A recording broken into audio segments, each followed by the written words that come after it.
Welcome to another episode of the Layman's Guide to the World Cup, and actually the last and final episode of this World Cup. We are about, I'd say, what, a week and a half, maybe almost 2 weeks on Sunday Yeah, two from the weeks on World Sunday. Cup, which feels weird. I don't. It felt like a fever dream in some ways, like everyday soccer, and it just for 6 weeks and then nothing. Now my life kind of feels, or at least I don't know what to watch. I don't know if your life has been like that since the World Cup's ended, Ben. It, yeah, I don't watch a lot of TV, so I didn't watch much before it. Then I watched a ton of soccer for 4 weeks, give or take, and then went back to zero. So it just seems like an odd. It seems like a long time ago, and it's only been less than 2 weeks. Yeah, yeah. Well, we're gonna do today. We're gonna do a recap of kind of our feelings about this World Cup. Um, be giving out some awards, talk about some of our favorite moments and favorite teams, and players, of course. And then probably what people care about the most is actually our thoughts on how we thought the U.S. did overall. So you can kind of think of it as a little bit of an autopsy. I think that's how I proposed it to Ben. That's what we're doing here in our little recap. Yeah, we've gotten I don't know 2 weeks of clarity to think about things and tons of good and terrible analysis. So it's fun to. It'll be fun to wade through all of that and try and put a bow on it. Yeah, exactly. So with that, I guess Ben, what are your top level thoughts about this World Cup, and did it meet expectations? It did. I think it was you and I love the game. We follow it. We have been pumped about this for at minimum 4 years, but much longer. Yeah, I think it was a success in the sense that a lot of casual fans of the game developed. People had, I think, an incredible time. I think infrastructure wise, hosting wise, I think it was just an incredible tournament with some amazing highs, some pretty rough lows. But I think the outcome is about what we expected when we were guesstimating at the beginning. yeah. I think it exceeded my expectations a little bit, especially with the expansion of the teams. I was a little worried that there's going to be a lot of blowouts, but that was the interesting thing. There wasn't a lot of blowout games. And I think there is just the consistency from the beginning to the end of the tournament on like the level of soccer that was being played made the tournament so enjoyable. So that's kind of my point of view of it exceeding, because I was expecting like half these group stage games are going to be awful and Yeah, not worth watching. So yeah, it definitely succeeded. It overachieved in that regard. yeah, and I want to echo the sentiment, especially off the field. Just the conversations I've had with people, and especially just following on social media of non-Americans experiencing everything. I think that just brought a lot of joy and excitement to this tournament. That was much needed, I think, for us. More not to get too political, but like for us as a country, I think it did us a lot of good and kind of healing a little bit. I don't know if you felt something similar. Yeah, I think there's a kind of a common theme you heard of, and this is true anywhere you go. It was, instead of reading the headlines and watching your set of politicians argue with someone else's set of politicians, this was just like real people encountering other real people and realizing that there aren't a whole lot of differences between everybody when you get right down to it, and united by, what I still think is one of the most beautiful games in the world. Yeah, I would completely agree with that, and I think you know that's why I'm kind of excited about already. If y'all don't know, we're already putting the bid together for 2038. So let's run this thing back. what is American soccer going to look like in 2038? And will we be more dominant, like as fans? Like it'll be more in the zeitgeist of the culture. So, which we'll get into that, of course, when we talk about the U.S. soccer at the end. Um, you know, will we actually see growth after this World Cup of supporting just the fandom in general? So, I'm looking forward to all of that. So, now here's the good question. What was your favorite game, Ben? If you had to pick one game, maybe two games, because I kind of picked two games because I couldn't decide between the two. But Mm, I'm gonna cheat a little bit. Um, so my favorite, I went to the Netherlands Sweden game, mm, and so seeing, bucket list item, getting to see a World Cup game, made it one of my favorites just for that. Celebrating the goals, marching to the stadium with the Dutch fans. It was just incredible. It was a what if of what the game could be potentially mm, someday. That was incredible. I think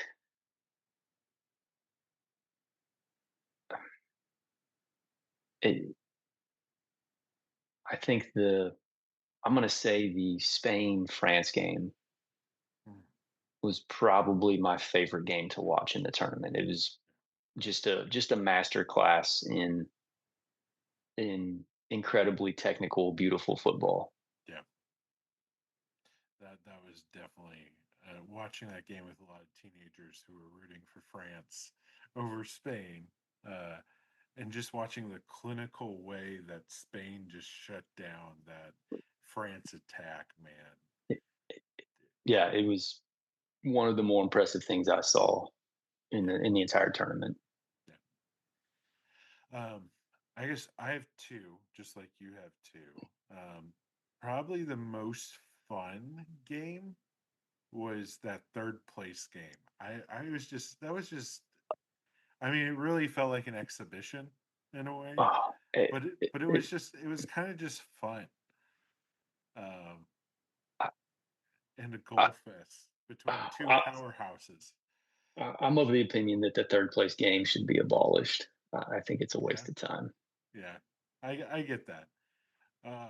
But the game that really showed me what soccer can be, and I watched this with my wife, so also it made it a lot of fun, especially with her commentary on the side. It has to be that round of 32, Cape Verde versus Argentina. That game, like that's soccer. That's that. I think that's what this game can be. The emotions, the waves of back and forth, you know, and believing in like this potential giant killer and a team that no one's heard of making something incredible happen.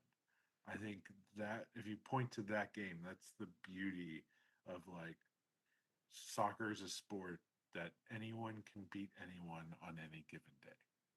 And that's the game that demonstrates that. Even though Cape Verde did not win, it's still if you felt that till the final whistle was blown in extra time.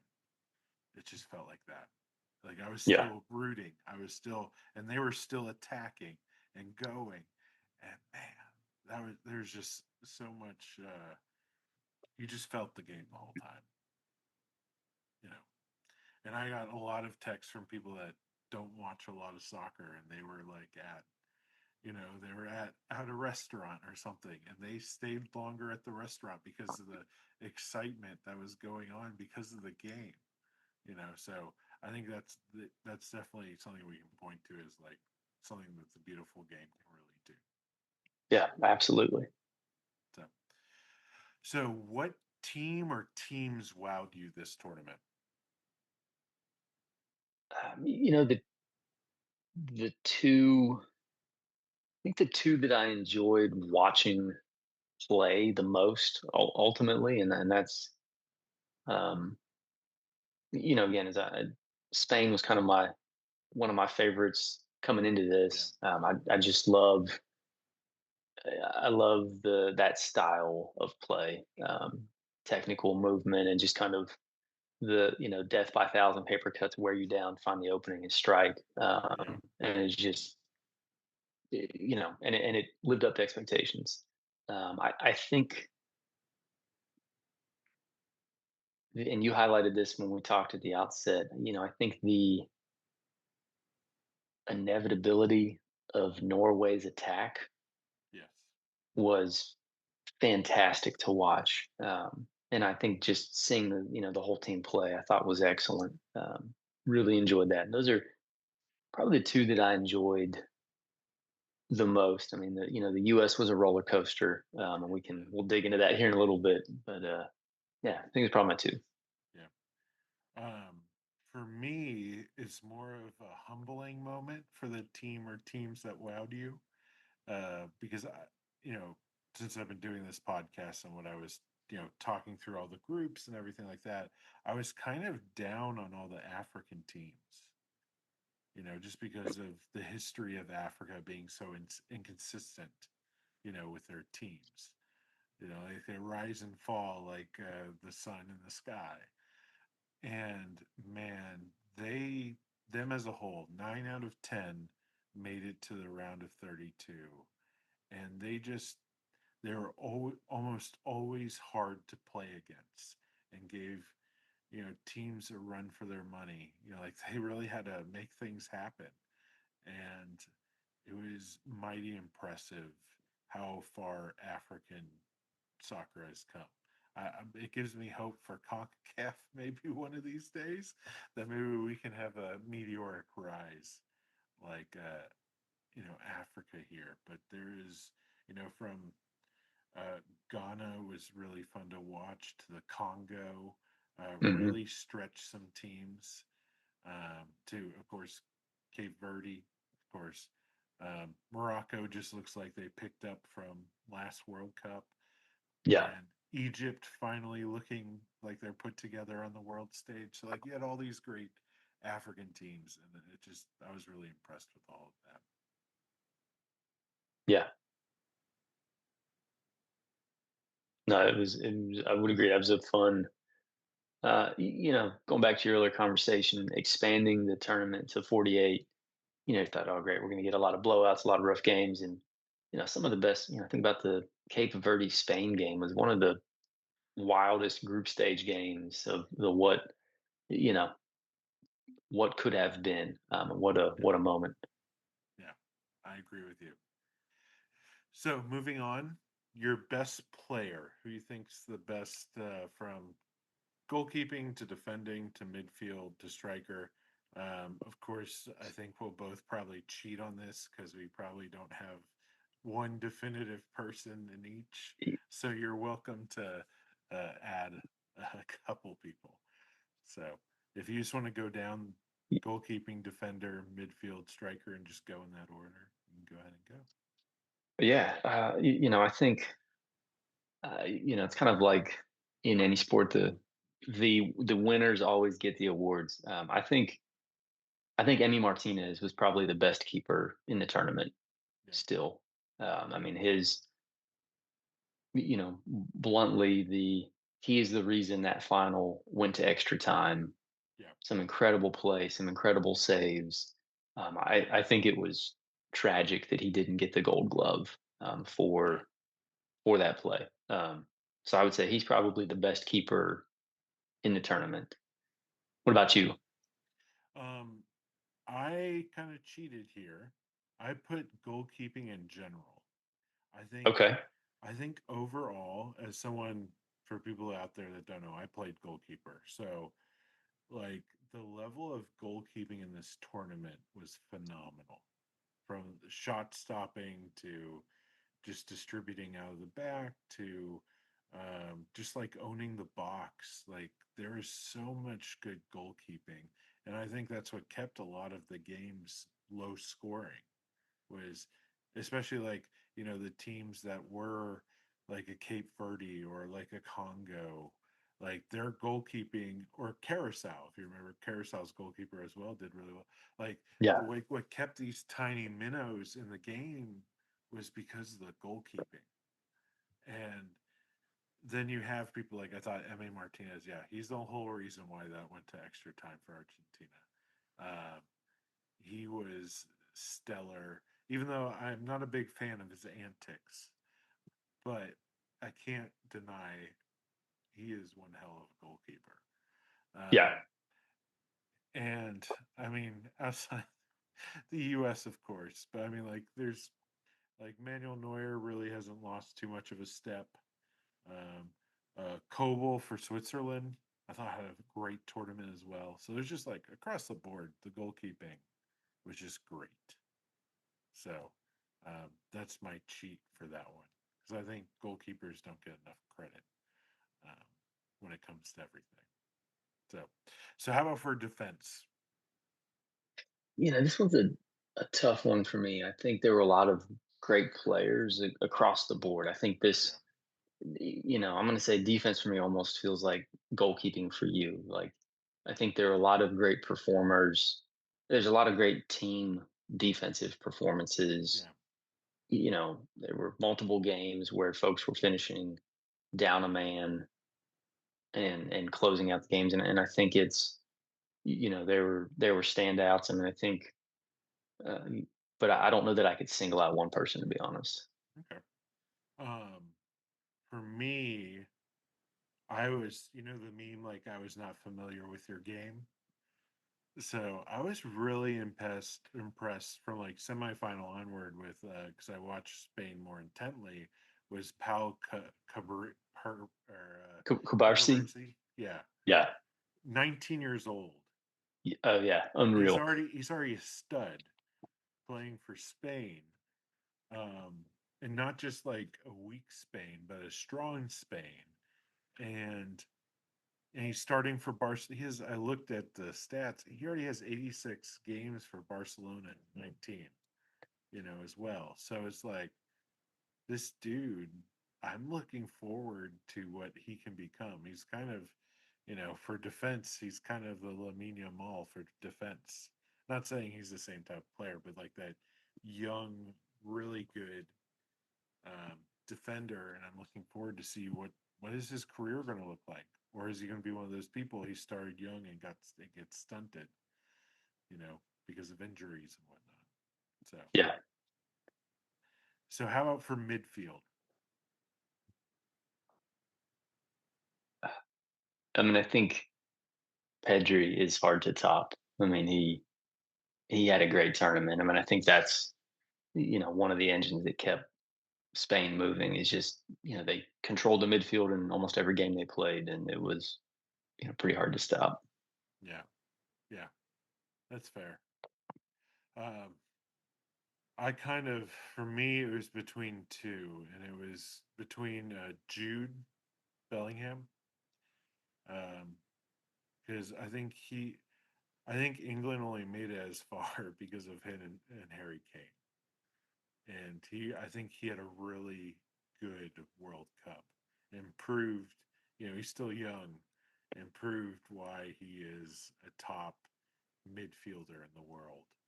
And then in a similar fashion, Elise for France at the same time, he was the one really moving that Mbappe, Dembele, Barcola, and Dore attack for France. He was kind of like the conductor, and I was really impressed with him.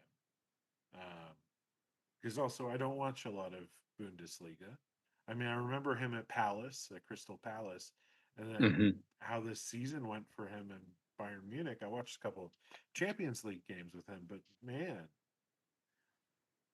coming from Crystal Palace and then one season later, you know, being dominant on the world stage is pretty crazy. So Yeah, then finally we have the striker.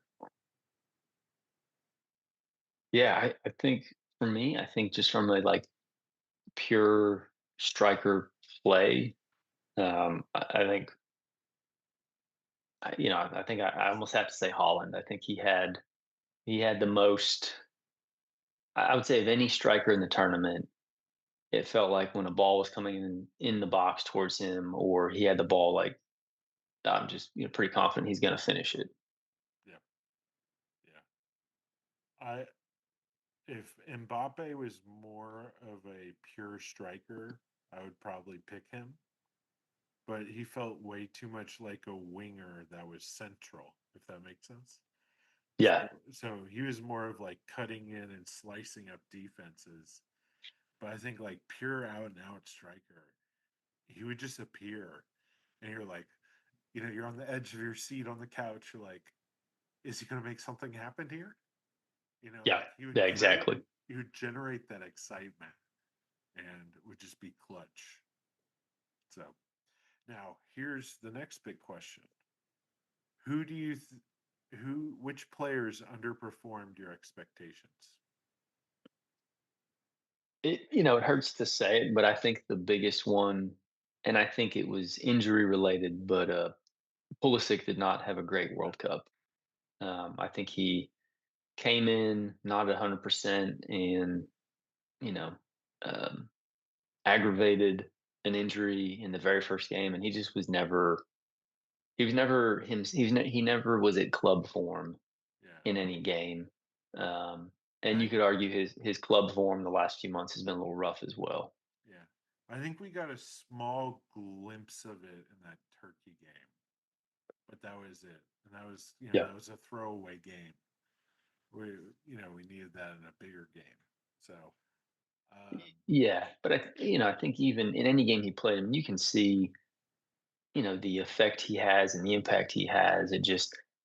It, it was also pretty clear he wasn't 100%, and it showed up in his play, and unfortunately, we didn't have a whole lot of other good options. yeah, I agree. Um, for me, it was Lamine Mall. I felt like he was kind of quiet. Especially I say that in light of how he played in the Euros. You know, I was expecting like Messi or Holland, Harry Kane, Jude Bellingham kind of like clutch performances. But and I feel like Spain doesn't play that much different from the Euros. Like it's a similar system, but it just feels like he was kind of figured out on the wing, or maybe teams were man marking him to just nullify him, which Yeah, that can totally be like a inexperienced thing, you know. I, Uh, I almost wonder. I think he got a lot of attention, and I think it opened up for ball to have an incredible tournament, and Marino, had a good goal. I mean, yeah, I think the defining trait of most of the Spanish games was just it was a team approach, and I think that was, you know, if nothing else, the humility to play decoy and take your chances, but draw a lot of attention. It frees up other people. I think yeah, it worked out in their yeah, favor. yeah, and it could just be the system and like the level of expectations, you know. So, but the thing is, like, the kid's still young. He's got a lot, you know, he's got a Yeah. lot more in the tank. At least, hopefully, as long as he doesn't get riddled with injuries and all Yep. that, he's got a lot more in the tank. And I'll be looking forward to seeing what will he be a dominant force like Messi, Ronaldo, or Mbappe, or you know, he's been figured out, and now everything's different. Yeah. Yeah. It'd be interesting to see. Yeah. And then I'm just gonna throw a little, because if you remember, I was high on Portugal in our last video. Um, but like, it's really interesting how quiet Cristiano Ronaldo was in this World Cup, and I feel like what was more highlighted was his selfishness than actually him being a great player. So Y- Yeah. I think they're jumping ahead. I mean, I think they're a team that underperformed, yeah, and I think they underperformed because I'm going to say his selfishness as a player. I think he would have been a great option off the bench. They arguably had on paper had the best midfield in the world. Yeah. Have a great they should have done far better, and it just I think was it was a waste of talent to have a manager that wouldn't manage a team. Everything was deferred to him, and I think you know I have thoughts on that later, but I think it was unfortunate. Yeah. Well, I guess we can just run into that's the next question is what teams underperformed for you? And that was one of my picks as well was Portugal. I was so high on Portugal. And it wasn't just the midfield, defense as well. Um, Mendez out at left back, which he sadly got injured pretty early on in the group stage. And great wingers. I mean, like, I feel like they rotated their lineup a lot, which kind of showed the depth they have, Yeah, as well. Um, but at the same time, there's like barely any attacking output when on paper, this should be an attacking team, you know? yeah, yeah. And I think it was a letdown. I think compared to what everybody expected or hoped for them. yeah. And then just throwing out there, because of the U.S. situation, another team that I felt like really underperformed because I thought I mean, we did lose to Turkey, but they kind of felt like the boogeyman going into this tournament that would prevent us from doing well because they were going to do well in our group. And Yeah, man, I don't know what happened there. I really don't. Whether it's a coaching or just the situation or what, I feel like it's a giant mystery what happened with Turkey. So, yeah, yeah. It was.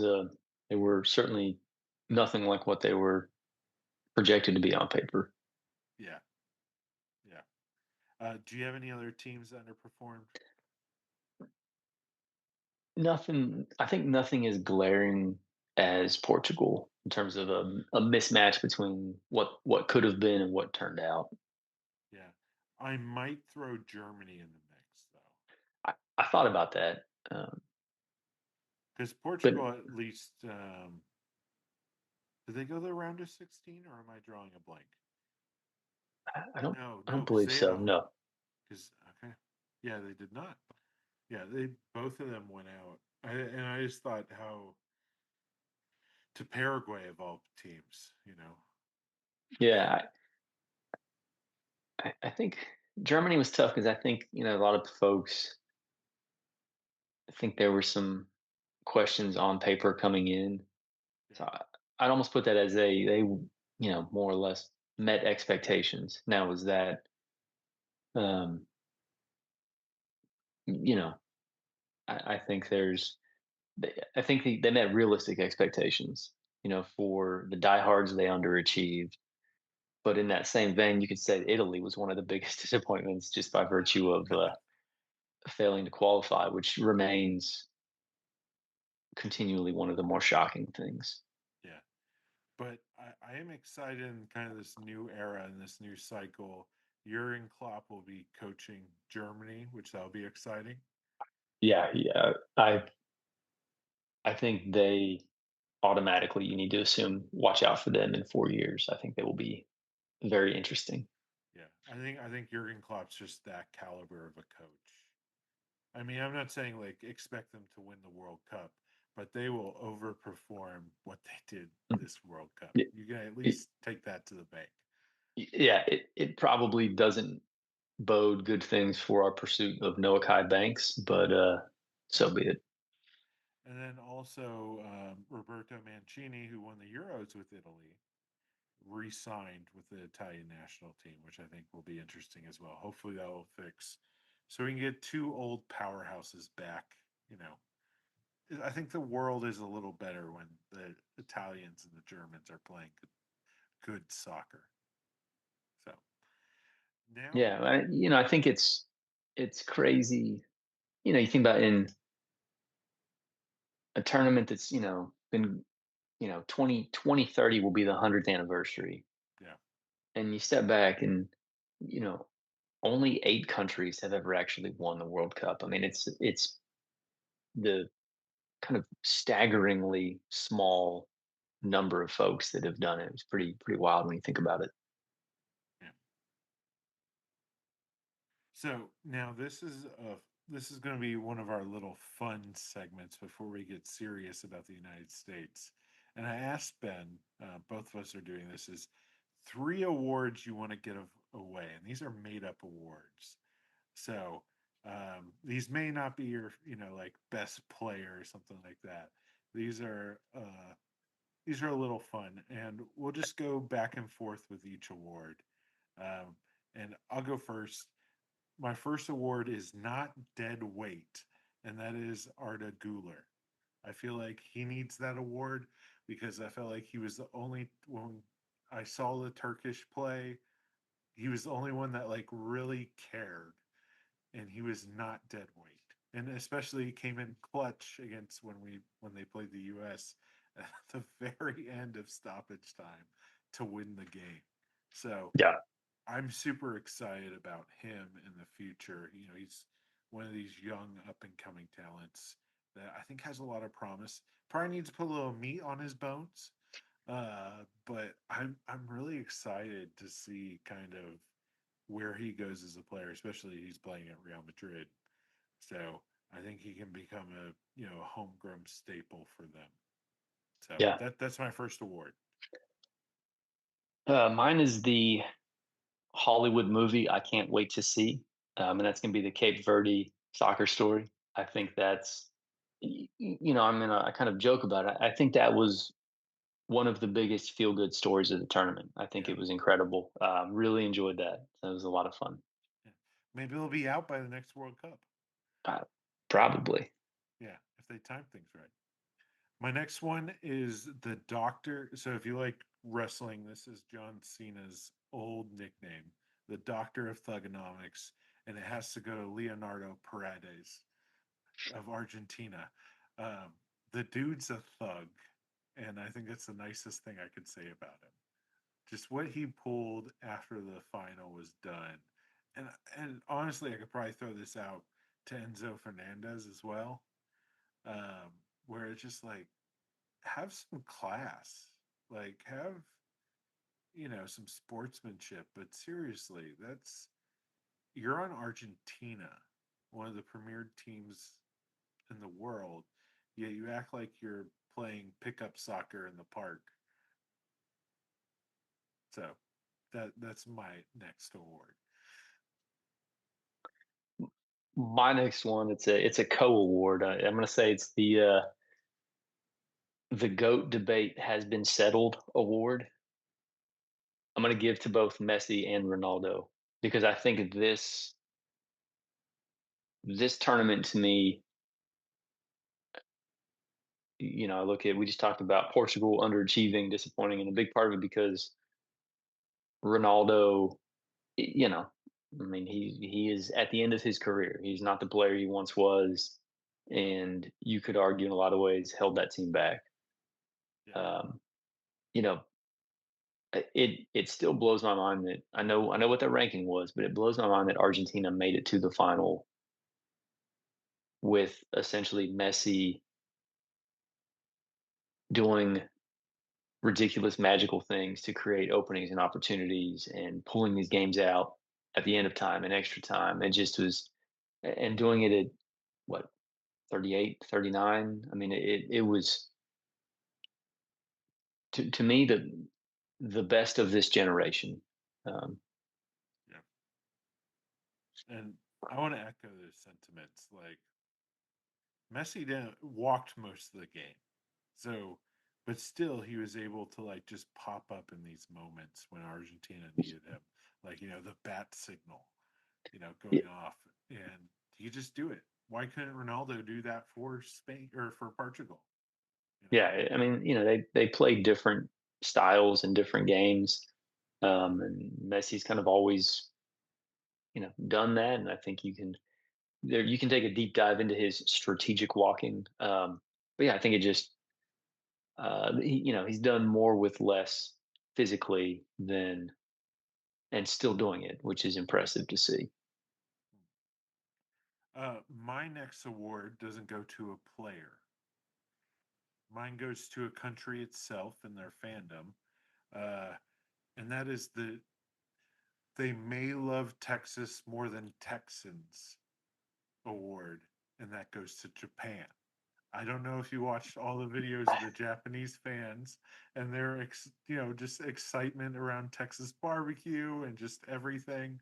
Um, so I think Japan either at least likes Texas as much as us, but I could see a little more, potentially there. They were a great joy, especially since they played two games in Dallas, just kind of watching uh, It- them have fun. yeah. So, what's your last award Uh, then? my final, and it's funny. I was thinking of this even before the headlines of just the last 24 hours, and I say this with as much sarcasm as possible. But the Read the Room award goes to Gianni Infantino, who is just an embodiment of everything I despise about FIFA. Yeah, Um, the you know the private plane, it's impressive. He attended almost every match, and I yeah, think they said he logged around 65,000 miles in the span of 4 weeks. But the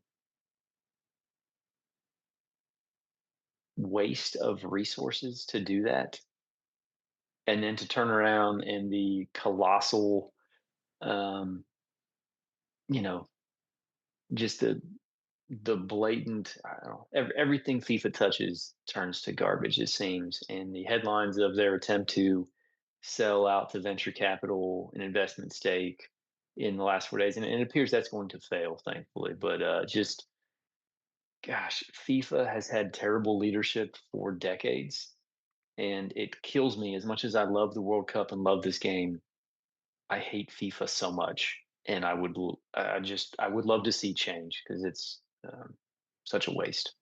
yeah. I would love to see a player from kind of this last era, kind of like the '90s, 2000s kind of player take over. Someone in that kind of role. Um, that has the insight, and I feel like isn't as in the old boys club and could actually make things happen. Or even someone like Arsene Wenger. He's been heavily involved with FIFA since he's retired from managing clubs, So Hmm. I think he would actually be a good option. Someone of that kind of caliber, or at least in the interim, if we remove this guy. We have to Yeah, remove him first. So if you don't know basically why it will fail, both CONCACAF, that's our region, and UEFA, which is Europe, have both said they will not participate in a World Cup if this goes through. So that's like 90, I think it's 95 nations out of the 212 that are in FIFA said no. And it wouldn't surprise me if Africa and Asia and South America also will come out within the next day or two. So, I hope so. It would be disappointing to see a major schism occur that ruins a whole lot of things. yeah, especially with the Women's World Cup coming up next year. So, UEFA basically said, like, if this goes through, we will not participate in the Women's World Cup. So, it's not a, this will impact 4 years from now. This will impact next year, you Yeah, know. And yeah, you got to feel bad for the ladies because we just had, it is a celebration of the sport, and the guys got to do it, and now the ladies, they're not going to have that opportunity if because of this scumbag, you know. So you got to feel bad for them. So All right. Well, that's kind of been our overall of the tournament. Now it's time to get to America, which I think we can just say out of the gate mixed feelings here. Yeah. I think that's the best thing to say.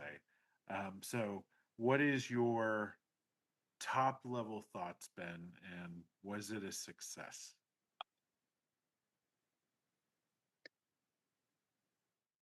Yeah, I think if I had to reduce it to we achieved the goal I wanted us to achieve to consider this a success. We did it in the most depressing way possible. Yeah, I think that's a good way of putting it. I would say it was more of a success off the field than it was on the field. I think that's another good way of putting it. You know, Yeah. especially when if you look at the numbers for like the World Cup final, only for in the United States all time that World Cup final, the only thing that has done higher numbers are Super Bowls. Yeah, it So was that's incredible. I mean, I don't know if you watched it at the house or went out. We went out and were watching a little local Mhm. sports bar, and it was a zoo. It was awesome, and we admittedly we tried to go to two other places beforehand and couldn't find a spot, and ended up here. I mean, it was the excitement in the community was awesome to see, and the excitement throughout the game was awesome to see. It was great. Yeah, I definitely was an introvert. I was coming off a mission trip and I was staying at home. And here's the funny story: Emily made me. I had to sit up because I was just so tired. I was starting to doze off mid final, not because of the soccer, but just because how exhausted I was. She's like, Yeah. "I know how much you want to watch this, so I'm doing this for your own good," and made me sit Yes. up the whole game. Yes. And it was I was on the struggle bus the whole time. So That's fair. it's fair. So yeah, I think we have similar sentiments. Like it's like the Spanish phrase "más o menos," plus minus. Yeah. I think is the fairest way to put it. Um, but let's go to a good note. Who do you think was the breakout player of the U.S. team? I think it was Alex Freeman.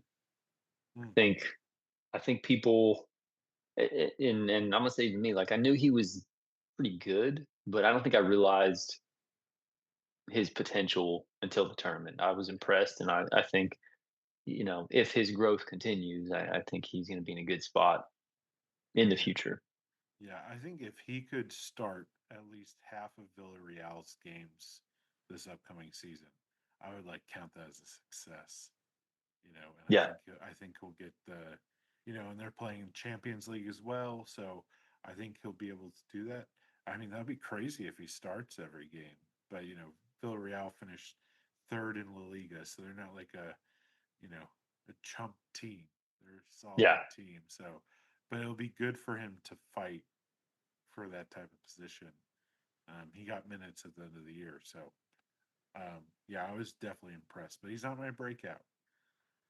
I think this was the rise of how important going forward Malik Tillman will be to this team.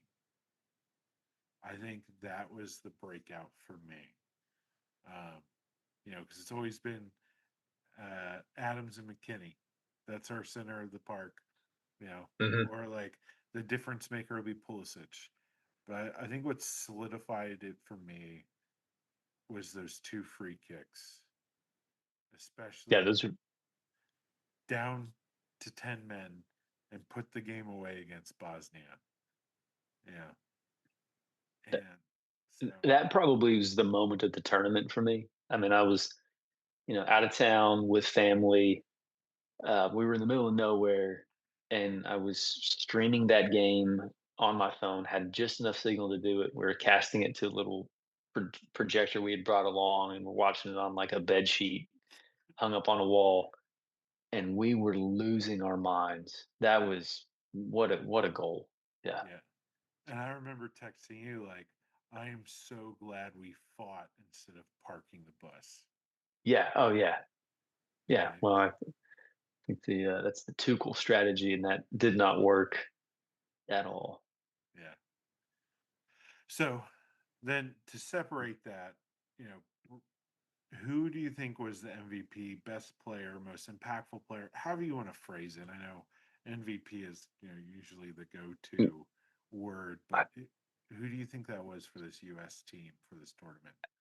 I think it was a co MVP. I think you know Chris Richards and Tyler Adams are who we thought they were before the tournament, Yeah, and I think you know they are the engine that keeps things moving on the U.S. national team. If either one of them is not playing well or not on the roster, I think we have problems in this current iteration. yeah. I think that's a good pick. Um, I chose a little different. It's good that we're keeping it different, so we're not all the same, right? Yeah. I think Flo took the crown off Pulisic in this tournament. I think this is this is Flo's team now. This is Balogun's team. He is the player that's dependable and will, you know, be our offensive force. And it seems like he can handle that. A- and I almost honestly think that's a good thing. Yeah. I think I don't know the guy, but I think everything I've ever read or just heard about Pulisic is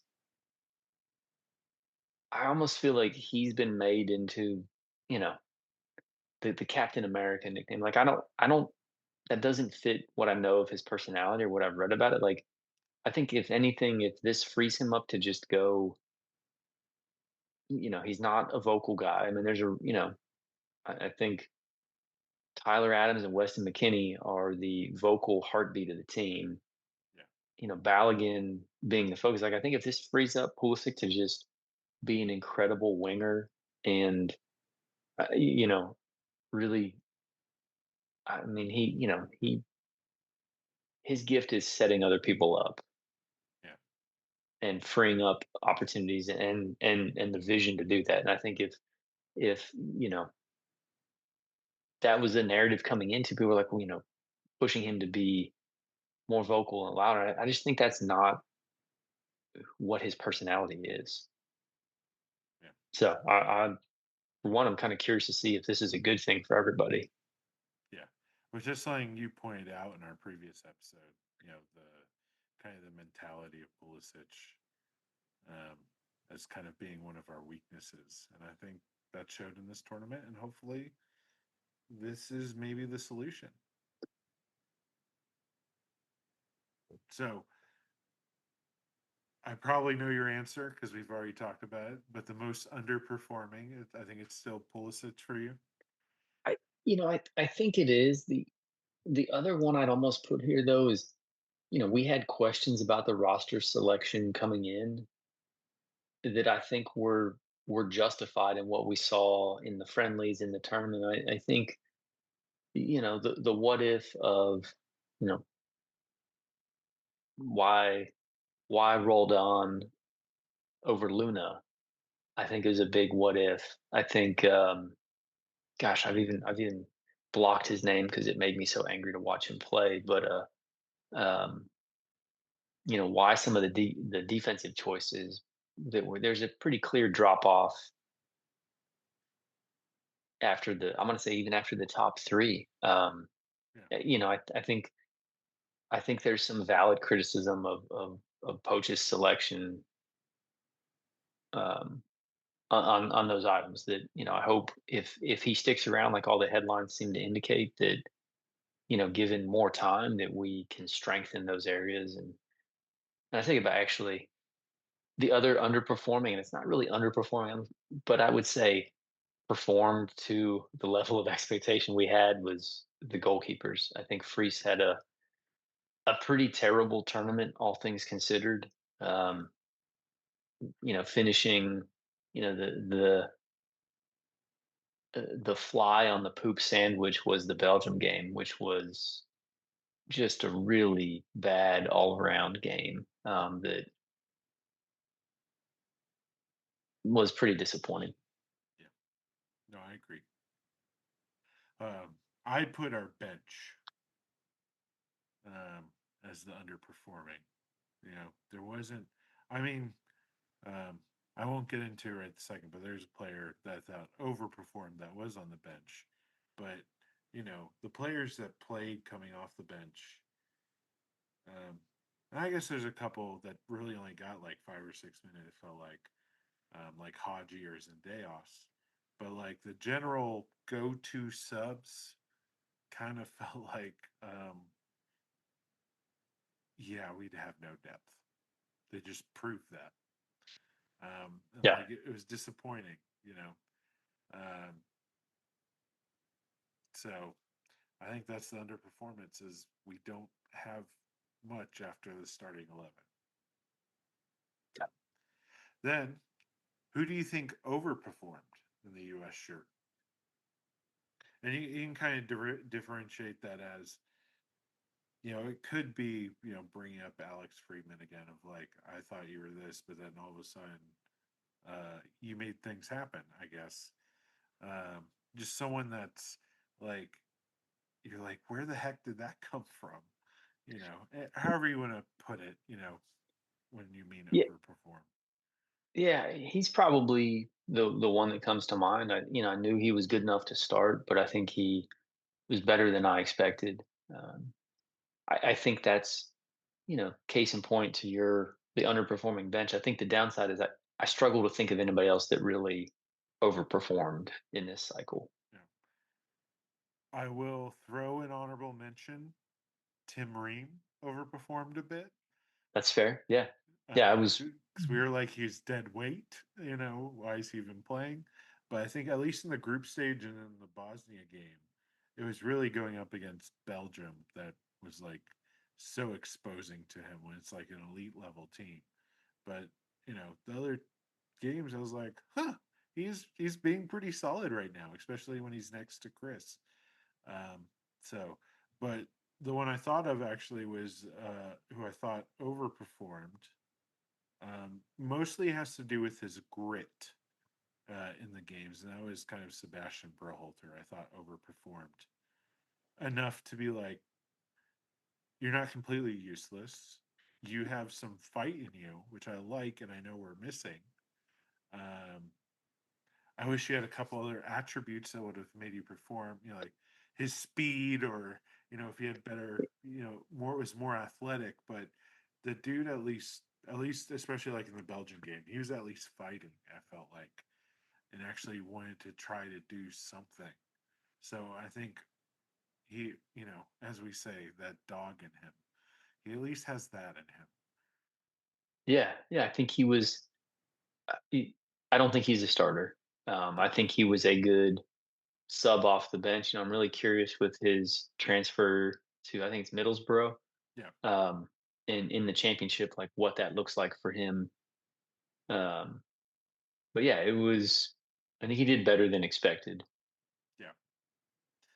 And yeah, and I'm glad he's testing himself and putting himself out there. And if he can, because I think we talked about before the tournament, he's a good, you know, last 30 minutes of the game, and we need a goal and set pieces are opportunity. He's really good at those. So if he can brush up on his, you know, athletic ability and conditioning and all of that, um, become more of a workhorse and maybe work on couple different parts of his game, I think he can become a solid depth piece um, Yeah, and a weapon with the free kick stuff. Even though Malik's like, I'm over here, guys, you know. So, and then I thought this was an interesting one because not all the players in the roster played a lot. Um, Potch was kind of doing the same subs every time and kind of the same players every time. So was there any players on the team you wish played more minutes?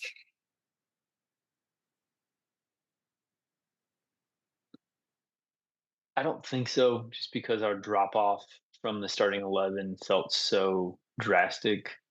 Yeah, I don't feel like we had any game changers that got stuck on the bench. I think, yeah, yeah. I get that. I would have liked to see Haji played a little more because he barely played at all. Like I think he played like 20 minutes the whole tournament, and it would have been interesting, changing it up, bringing on a striker like that. That's more of like a really strong and has the speed. What would that do for us? I think the biggest what if, the whole Balogun red card debacle, Yeah, what that Belgium game would have looked like. Because I wonder if Haji would have started that game and what the game plan looked like. And just, we looked so bad for most of that game and out of sorts. Like, if I just wonder in hindsight how that game would have gone if Balogun wasn't available and what that would have looked like. yeah. And I want to throw out one other name, and that is mostly because I watch him play with his club. I've watched him quite a few times, and I'm like, this guy has some creative juice. Why aren't we using him more? And that's Sendejas. Like, I feel like we don't even give the guy an opportunity yet. He's one of the best players in Liga MX. And if we think Liga MX is a little better than MLS, then shouldn't we give one of the best creative forces in that league an opportunity to see what maybe he can do something in the 80th, 70th minute? Yeah. So that was kind of a what if for me. I think he only played one game, if I remember correctly. Um, I just wish he would have played a little more. You brought him on the roster for like that's a lot of people thought they brought him instead of Diego Luna, and yet they barely Potch barely used him. So, so moving on, these are our three for threes. So, what is your 3 points of success for this team?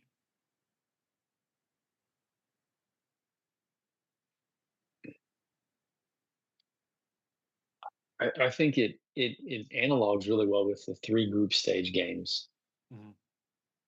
because they were three different style. Well, maybe we'll skip the Turkey A game, but I think you look at Paraguay game, the Australia game, and the Bosnia game in the round of 32. I think there were three different strategies in that game, three different ways to get the outcome.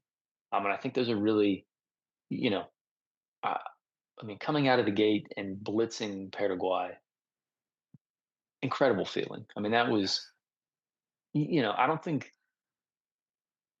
as a U.S. soccer fan, I'm so used to being stressed out during games and hoping we can pull off something and fend something off and keep it away. And this was just an out and out, what I think we were up 3-1 at the half. yeah, And it was like, I'm not used to this feeling. We have half the game left. And unless we just absolutely, you know, drop the ball here, like this is in hand. Um, and then I think going from kind of that style of attack to playing a really physical Australia team and, uh, you know, working within that and around that and getting an outcome, I think was awesome. And then you just have just the finishing the Bosnia game down a man, the team effort to defend and hold that down, and especially knowing that this was Bosnia qualified for the World Cup because they knocked Italy out in a very similar circumstance, and I think being put in that spot and not succumbing to it, I think was incredible. So it's kind of I'm going to say those three games are my 3 points of success. I think it was. I think those were the high points of the tournament for us as a yeah, team. yeah. I think for us, it really showed we have a good spine. So that Richards, McKinney Adams, and Tillman, you can throw him in there too, and then Flo. So that just that center column, I think we have a place to build off from. which I think we need that encouragement going out of the tournament, that we have like this solid spine. We're just missing, the feet, ironically, with the goalkeeper, if we, but um, I think if we can find that last missing piece, I think that can be very fruitful for this next cycle. The other thing is, I feel like we're finally building soccer culture again in the United States. Um, I mean, we watched a lot of friendlies over the last couple of years where it just felt like half empty stadiums to whatever. It actually felt like it felt encouraging as a U.S. soccer fan to actually see we have some sort of culture forming, even though it is a little cheesy with Country Road, but I think that's a good song, Oh, at the end. I thought that was great. I enjoyed that. So hopefully we continue to build this culture and it can be something um, that can really develop in the years to come going into the next World Cup, especially an overseas World Cup. Um, and finally, I was happy about this was there's leadership on this team, and it's not just on the field. Um, that's where I got to shout out Mark McKenzie. Um, maybe biased as a youth pastor, but like the spiritual leadership he was bringing to this team, I think helped a lot. Even like in the defeat, he was still praying as fervently in that prayer circle in that defeat against Belgium as he was in like the massive victory of Paraguay. And it just reminded me like my own thing, of like growing up playing soccer, like, especially my senior year. I didn't play a lot, but I still was a leader on the team, even though I didn't play a lot. So like I think a good team has those leaders in those different positions, and I think we've needed that, especially coming out of that last World Cup when the team was very young. Um, Yeah, we needed more people to step up in leadership. So, yeah. Well, and I think it's. I mean, it feels pretty clear. Like these guys like each other. They like playing together. They've a lot of them have grown up in the youth teams. I mean, I think the core is good. Um, there's a lot of great things to build on. I mean, I think it's so interesting to me. I mean, you know, if we would have lost to Belgium 1-0 or 2-1, I think we're having an entirely different conversation than the way it ended. I mean, just as flat as we looked and as unprepared as it felt, um, versus a tight loss to Belgium, especially after getting destroyed by them in a friendly in March. I think would have felt like, hey, we achieved all these goals. Yeah, there's a big difference between being a top 20 team in the world and a top 10 team in the world, and yeah, that's what we ran into. But I think it just was a sour way to end the tournament, how things finished out. yeah. So I guess that gets us into our 3 points of failure. So what do you think what are your 3 points of failure, Ben? I, I think there's point one is just overall roster depth.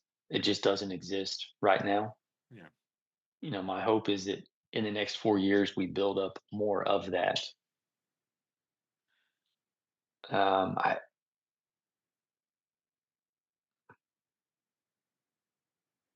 I think it's after having great keepers for so long, I think being stuck with mediocre keepers the last several years has been. I mean, you look back, you can almost argue that a decade plus, well, almost 2 decades of great keepers has probably glossed over a lot of the other deficiencies in the U.S. national team over the last 2 decades, and I think we've probably overachieved in that sense. And so I think it's tough to be in a place right now where that's a genuine weak spot on the roster and on the team. That's it's not fun. And I think from a third. point of failure.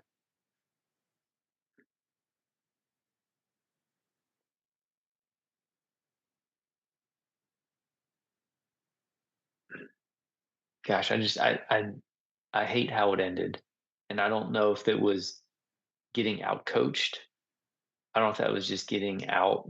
We lost the mental, the mind game before the game. Like it just, um, the highs were really high, but man, the disappointments were pretty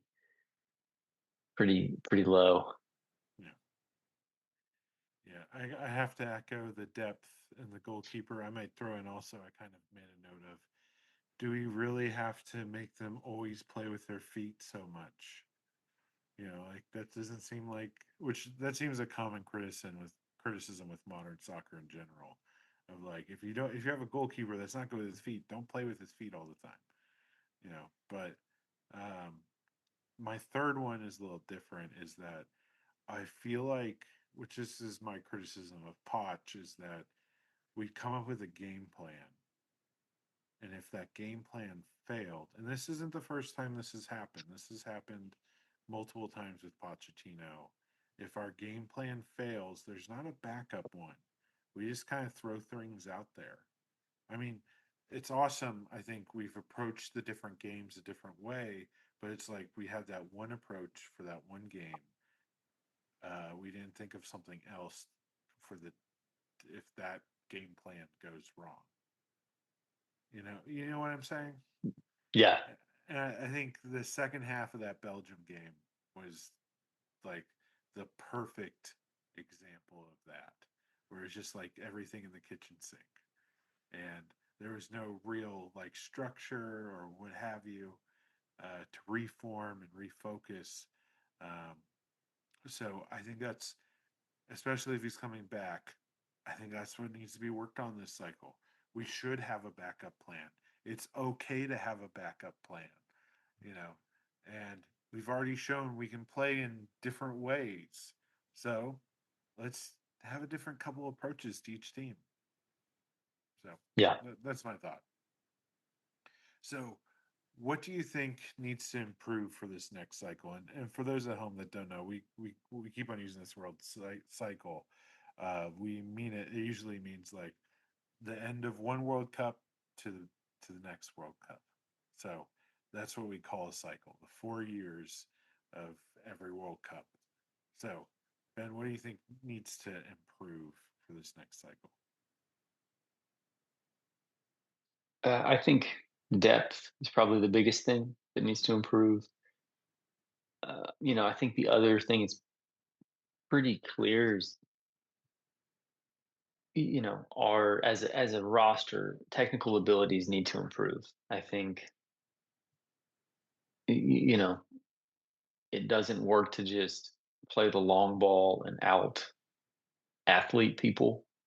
Um, I think I think 25 years ago that was the U.S. game because we just didn't have the technical abilities, and I think everyone is getting better. I just think we just need to continue that. Yeah. Um, a- and I think the biggest thing is we need to go. CONCACAF is weak compared to UEFA, compared to CONMEBOL. Like there was one thought out there about us. I was reading an article about merging CONCACAF with CONMEBOL. Um, I think we need to play friendlies against harder teams. Being that most of our roster is based in Europe, I would love to see friendlies in Europe against teams that are going to challenge us, so that we aren't. Costa Rica's a tough out, but I don't want to just go play friendlies against Costa Rica. Like I want to play teams that are going to give us more than we can handle, and so we can figure out what we need to do. I mean, that's probably the biggest thing. Yeah, that's actually with one of mine, making this team succeed in uncomfortable situations. So stop playing all these friendlies at home. Go over to Europe. That's what we used to do. If you remember, like we'd have all European roster friendlies in like Switzerland, you know, and then we'd have MLS ones too, but it was like kind of working with where players are so they didn't have to travel far, but they're playing in situations, you know, that are different. And if we are going to play a Costa Rica or a Honduras in a friendly, don't make it in the US, make it there. Make it, let them get these kind of entitled kids, get them out of their comfort zone. Play a Mexico friendly in Azteca, you know, or go down to South America. Go to Africa.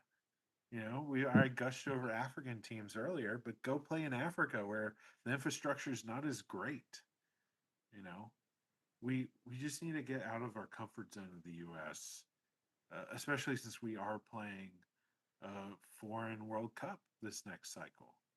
You know, in a place where it is a soccer nations in Spain and Portugal and Morocco. So we Yeah. should get out of it comfortable.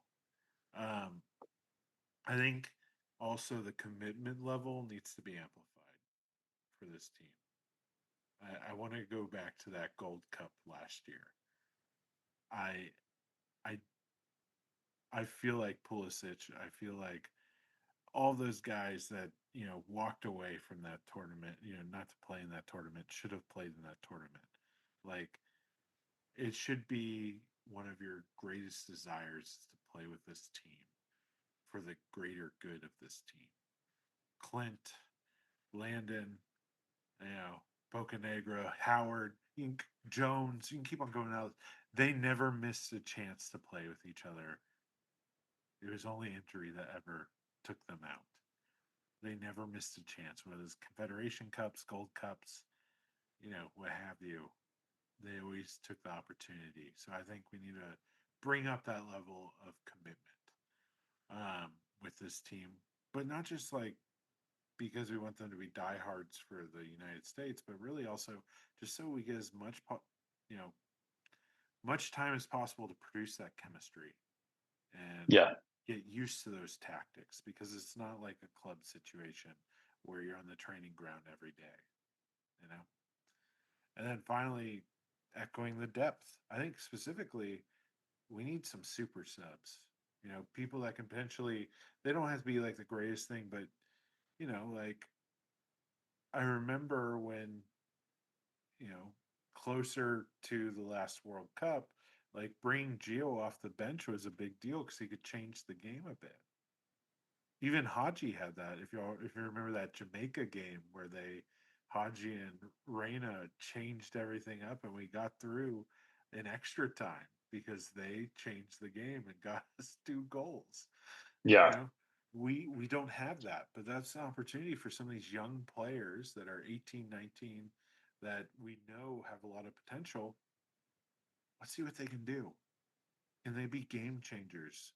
When a team's tired and take advantage of those things. So I think we really need that. So, but that ultimately gets to this question, which is Pochettino. Are you excited? Are you ready to see what's going to happen this time around? Um, what do you think he needs to change to succeed? Anything. Yeah. No, I am excited. Um I think getting, having a manager who has had success in Europe and, think of like Tottenham in like the late 2000s, early 2010s, like, in hindsight, they had two of the best strikers in the world playing at the same time. But I think just I like his style of play. I think it fits with the type of players we have available. Yeah. And I think, there was some justifiable criticism of kind of his approach to the process at the start, just kind of, but I think he's built this connection. I think the team likes him and respects him, and at the same time respects him enough to be coached by him, which I don't think. I don't think was the case with Greg. Um, you know, so yeah, I think he's probably the best available option right now. Yeah. I think for me, I'm going to be a fence sitter. I think if he ups his recruitment game, he takes some humble pie and realizes he's going to have to recruit. Because there is, like, for example, there's a great opportunity for a goalkeeper who's playing in the Belgian league who's American Japanese, you know. Yeah, And I mean that's you think about like the Japanese national team goalkeeper is a dual citizen yeah, and had a pretty solid tournament. I would take him over over Freeze. yeah, So yeah, I think the recruitment needs to improve for sure. yeah. 'Cause there's a lot of dual nats that are kind of exciting. Like, I forgot his name. He does play in the Belgian league, but because Zion Suzuki, he's probably going to get a high level transfer. So he's probably going to be and he's like 24. So he's going to be the Japan number one for a long time unless he really screws up. So like that's an opportunity there to get a goalkeeper who's playing well in the Belgian league, which is just better than MLS. You know. Taishi Brandon Nozawa, is that right? Yes, yes, that's him. Yeah. Yeah. Um, so recruiting someone like him. Um, you have Noah Kai Banks, you have Arnie Chase. Um, you have a lot of defender options for recruitment as well. Um, so, you know, take the humble pie, go out there, and let's do some recruitment. Get some new guys in the mix that can change things up, and are playing at a high level. Um, and I think also let's not experiment too much like we did this last cycle. Let's have a core and work on that core with the chemistry and then, add in some guys, you know, 5 or 6 guys, not like we're trying 10 new MLS players this window, you know, like let's do more sprinkling than like waterfall and be consistent, be a little more consistent in our roster selections so they can build that chemistry and not just with each other, but with you as a coach and your tactics and everything like that. So Yeah. I want to be wait and see and kind of, I don't know. I'm not excited, but I don't hate it. It's the best way to put it. Because I do see, that's some of the most, in the World Cup, that was some of the most beautiful soccer we've ever played. You know, Yeah. Oh yeah, easily. so I can't hate. Um, I think we can skip this one because I think this is probably the most obvious question for us. Any players you think are done? And I think Roldan and Reem. That's I, a pretty obvious y- one. I don't know if there's anyone y- else you can think of. the only other one, and the part about this that sucks are the guys that aren't done now, but when they're 4 years older, will they be at the level? And Adams is the one I worry about.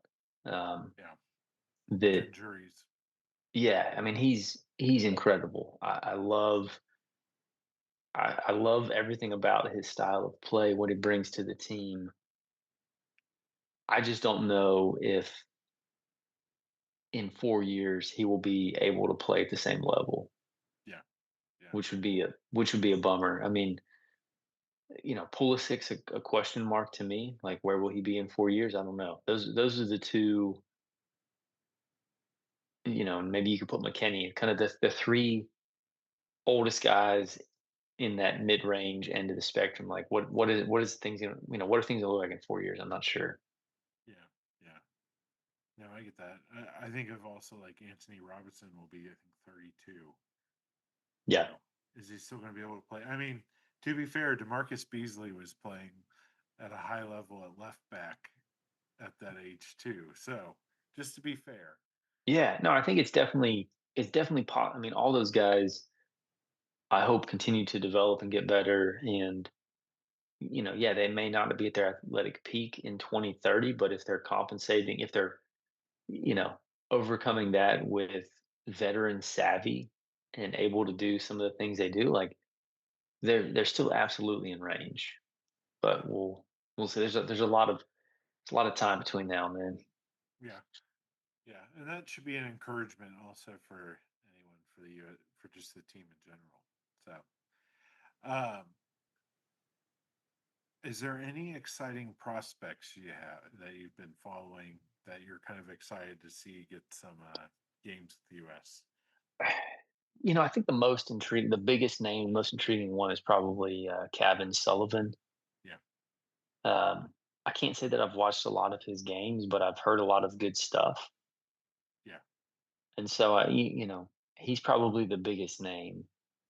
Uh, yeah. The hard part there is though he plays in probably arguably our positions with the most depth, and that's center of the midfield. You know, yeah, so um, I'm kind of excited. Mathis Albert over at Borussia Dortmund. I've watched some highlights from preseason. He's got a couple starts in preseason, and he kind of looks natural on the field for Dortmund. And the coach has been singing his praise quite a bit. He's 17, um, so like opportunity for a good super sub. Maybe not a starter right now, but you know he's he's like a really speedy winger, and hmm almost had for the U21s, I think, for Dortmund. He almost had double goals per game. wow, It, you know, so he's a player definitely to watch. Um, and I will be looking forward to kind of seeing. Which the only thing is, we had the same feelings about Pulisic and Reina when they started, playing actual games for first team Dortmund, and then injury. I don't know what's going on at Dortmund. They get these young players on, and then something happens. Injuries happen. Things fall apart. yeah. Well, I mean, and you wonder too, like I know nothing about their medical staff, but that's certainly you see this on the NFL side. Like there are differences in how teams approach this, and some are better than others, and you know is that negatively affecting them? I'm not sure. Yeah, I mean that's a joke always with like Chelsea. What kind of injury staff do they got over there, where people just are constantly in the medical room?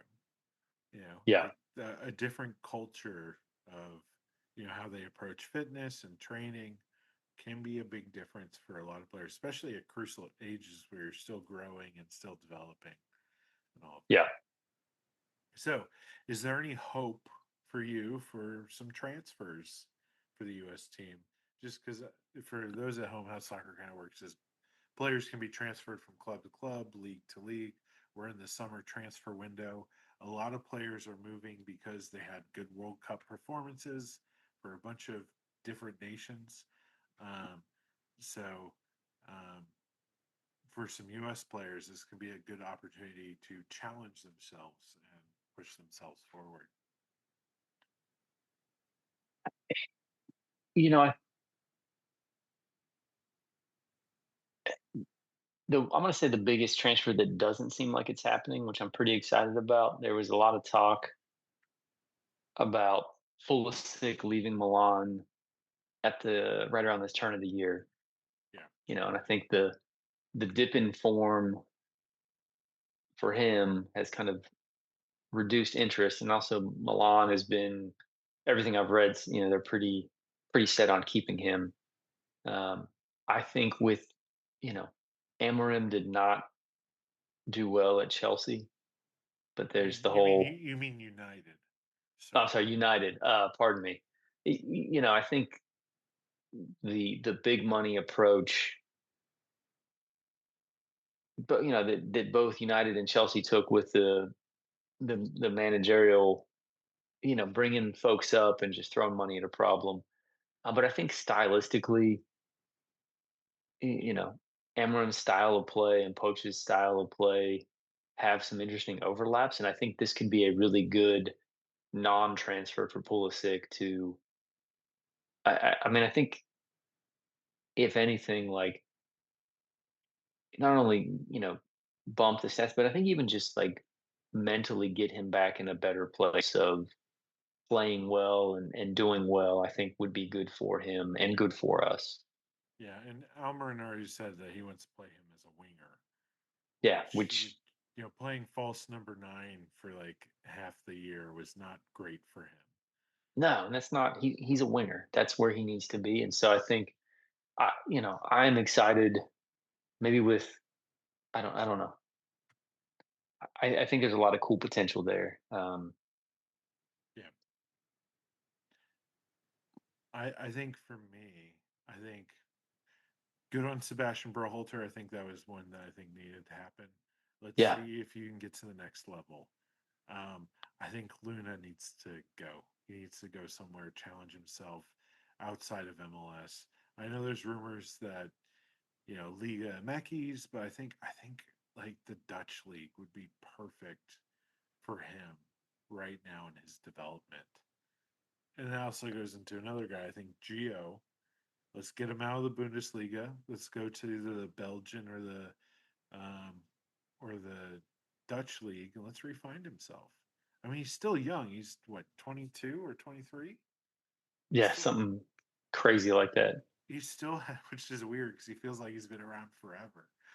But he still has time to like recover his career. So let's go to the Belgian league where you'll still get Champions League experience, or go to the Dutch league where you'll get Champions League experience.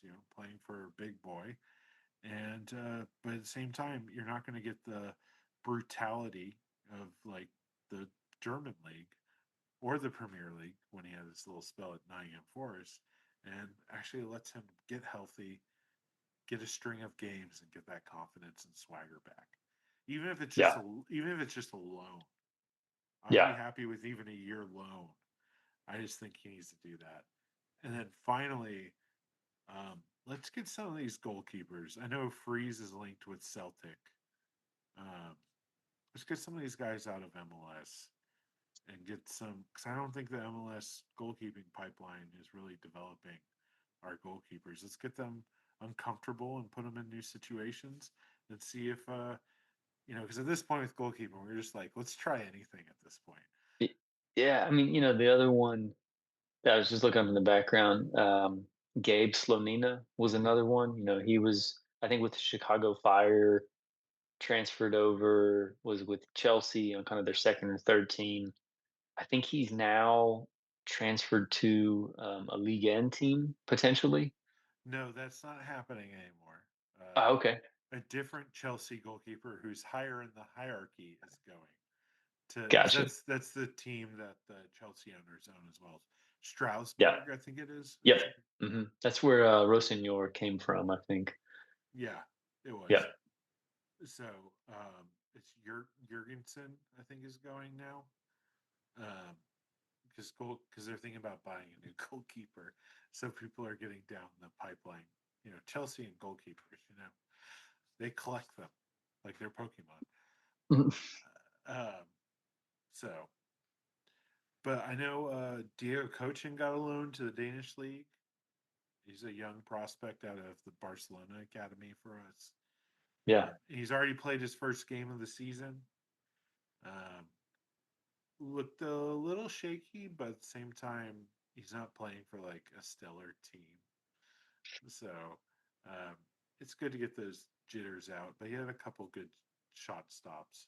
So we just need to get our goalkeepers in uncomfortable situations, because I think that's what's kind of fallen us apart is they're not in uncomfortable situations. yeah, So get them in uncomfortableness, and let's see what happens, because we're trying anything at this point. So all right. That's all we got, Ben. Unless there's anything else you want to throw out there for U.S. soccer, especially in this new cycle. Um, no, nothing else I can think of. I think this is. Like, I'm curious to see what the next year looks like for sure. yeah. I'm curious too. It does sound like we are lining up some South American friendlies for um, September and October, including a Mexico friendly. So I think I've heard rumors of, or I've read rumors of Ecuador and Paraguay again, and Oh, nice. Mexico. Um, Okay. so, which I don't think those aren't bad. I think that Yeah. No. those would be good. Those are good teams for us to they're kind of like on our level, if you want to put it that Yeah. way. Um, Yeah. so be cool if some of them are not like I would love to play Mexico and Mexico. It doesn't have to be at Azteca because we had that Monterey game, I think. In Monterey, is that last year or the year before? It doesn't have to per se be Mm. the Azteca. I think it'd be awesome if it's the Azteca, but I would love for us not all to be in America. Um, Yeah. Yeah. I think so we need to get out. yeah, so like as and I think also having actual World Cup qualifying is a good thing. Yeah. So Yeah. I agree. we'll have to struggle a little bit. So well, Ben, thank you so much for joining me. Yeah, It Henry, was this is always a blast. I enjoyed it. yeah, it's sad that this podcast is going, but maybe as many other things, maybe it has another form. We'll just have to see. Um, I like it. yeah. So with that, I've been Henry, I'm Ben. and maybe we'll see you next time. That's right. Worst case, Portugal 2030. Get ready. Get ready. Exactly. Cristiano Ronaldo again. That's why not. Yeah, let's do it. Let's do it. All right.